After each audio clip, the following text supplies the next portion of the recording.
want to break free. I want to break free. I want to break free from your lies. You're so Guantanamo Bay.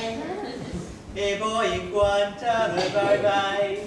Guantanamo Bay. Must be you.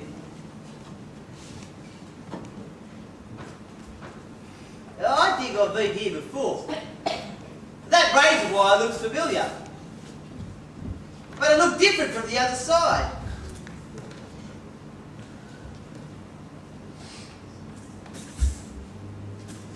I'm John Howard.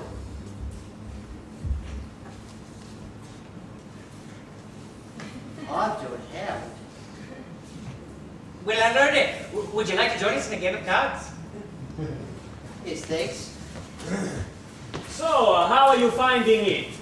I once thought mandatory detention next to sliced bread was the greatest invention. Or maybe even greater since invented by me, and shucks, I am a man of such modesty. But of late I've come to question this obligatory imprisonment behind the walls of my own judgment. But now, I think it's time that we blow this joint and run across the desert to Policeman's Point. I've managed to invent a pair of makeshift pliers for fashioning a hole through the perimeter fence wires. My plan tonight is to give this place the boot, and I urge you all to spread the word, and so others follow suit. For there is no life or future here, or none that I can see. And just quietly to myself, there's nothing in it for me. If I get out, will I have food and bread? I want bread. Every day in the bloody game. Well, I mean, I get bread. Stay on the You win last week. When I get bread, Stay on the That's not very nice. What's up with NASA? He's not eating to that. How many days is it this time, NASA? Attention everyone! I'm sorry to interrupt you all, but I have something to say before you all start. You there, the chick that's always obsessively reading the phone book. How do you feel when you have to sneak into the arms room every night to get it back because the guards haven't returned it after they've beaten someone with it? Flat Avenue, 111A Midtown Road, California Avenue, Epping, 2121 9673711. Now I've heard some mention that the state of your detention is creating undue tension and a good deal of dissension. Well then listen to my plan to bring some joy back to your lives and that of your children and your underemployed wives. I want to trial an idea in this facility. It's called Freedom Through Work, or Labour for Liberty. We will stay here and turn this place into a factory with a new set of workers' rights specifically designed by me. The workplace will be a sports field where everything you do is designed to yield employment decrees for which you have no rights, and physical levies that keep your belts and stomachs tight. Freedom through work will solve our malaise. Freedom through work will help fill up our days. Exercise by working will help improve your figure, and fighting for your contracts will improve your mental vigor. You'll be swimming in the deep end as the cost of living hikes. Trolling for more hours while you're fighting for your rights. When you think it's all clear sailing, that's when we'll squash your hopes till you're clambering through hoops. Just another ropes of the new work choice agenda, where you're skating on thin ice, where bosses ride your backs, and where sledging is advice. We'll make trudging through the day a strenuous chore, an emotional marathon that you feel you've run before. And you'll be right, because every day will be a cycle of the last, while you're jogging on the spot and your life is running past. And so speaks the Department of Industrial Convalescence. We're going to give Australia one mother of a lesson. Mr. Speaker! Mr. Speaker! I have to disagree. Your freedom through work idea doesn't sit with me. Damn it. Oh, it's you again, is it? Still not making sense. Why not electrocute yourself by sitting on a fence? Well, I'd much rather go under it and taste my independence. I just don't get why you have to defend it. Because what we have is an ample chance to try on a small scale what we hope will enhance productivity and reduce interest rates with a ready-made workforce locked behind those gates. Well, I still disagree. And I challenge you to a duel, where I'll put you on fire for being a fool. A contest? Her? Well, I wholeheartedly concur. We'll just see who's the cur's cur. Like advanced hair, I say, yeah. Bring on the MC, let's drop some rhymes. Is that an echo between your ears, or just wind chimes? I'm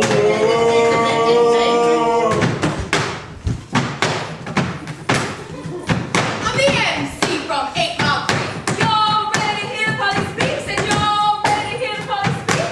Yeah. You're gonna pick a winner so you can't be beat. Alright, first we have Mr. T. Always all about workplace malarkey. You didn't hear because he was stuck at the sea. Whether you believe or wait and see.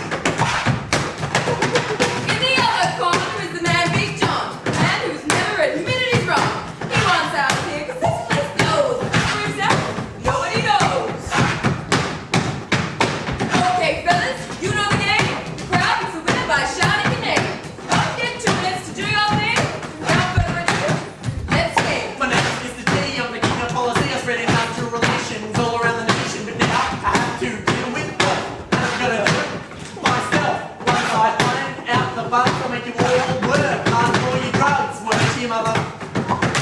My name's Big John, and I say you wrong. Employment in the lockup is a total cock-up. Refugees can't work for free. That's in quotations, United Nations, G. Time to get shit the real world, brother. Who makes the clothes? Your next name is gonna know. We're Chinese on $1 a day, so what's the truth to be? For each I pay. Oh, we should support our worldwide data as something concrete, not something to butter. You see too, heart to heart.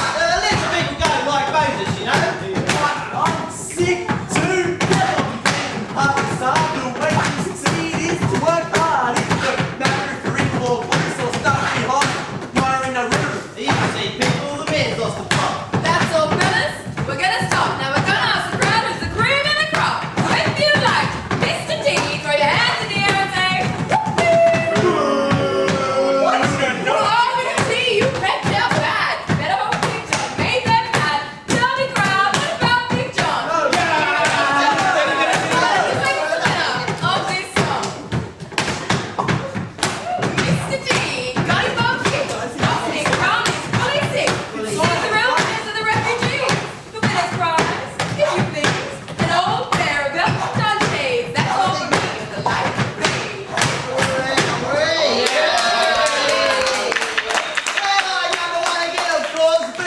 To all those people who thought I was conjuring hip as a cardboard box. I've got another song. Now let's keep the party going. Who wants to hear another song? thank you very much.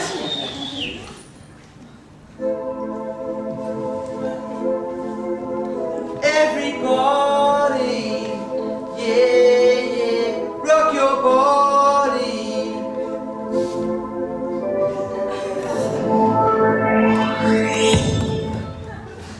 Oh God, I'm back again.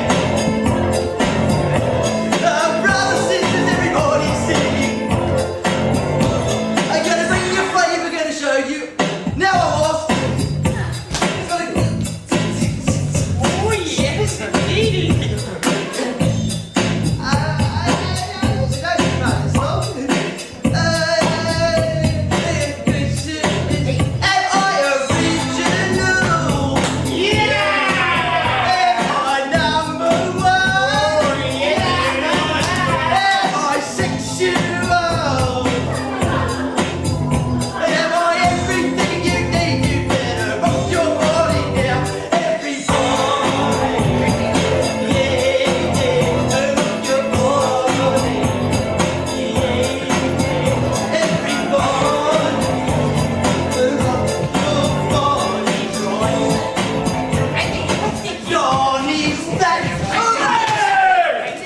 You're not Big John. You're John Howard. You're the reason I was put in here in the first place. Yeah! What's the meaning of this, huh? You're not interested in setting us free, you're only interested in yourself! We could argue the toss about whether the softening of the detention laws should have been today, or yesterday, or months ago. The fact of the reality is, we've arrived at them, and I think they're very good changes. So, rock your body, one. Oh, we'll rock your body. Well, get back there, Johnny.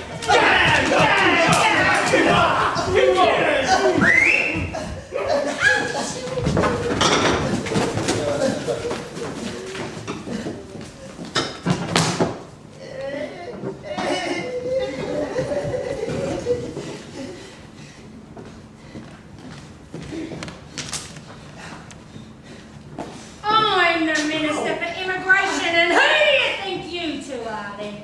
Prime Minister? Minister for Health? That's right, the Prime Minister and the Minister for Health.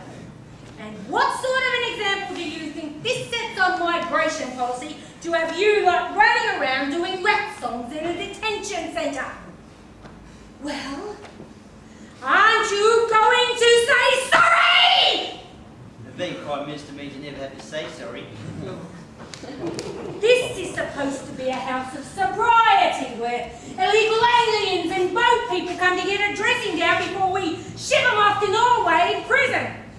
This isn't a house of revelry where people have fun and games. Oh, goodness me, what were you thinking? Well? Don't know. Sorry. I was a school teacher and not the Minister for Immigration. I put you in detention for a week.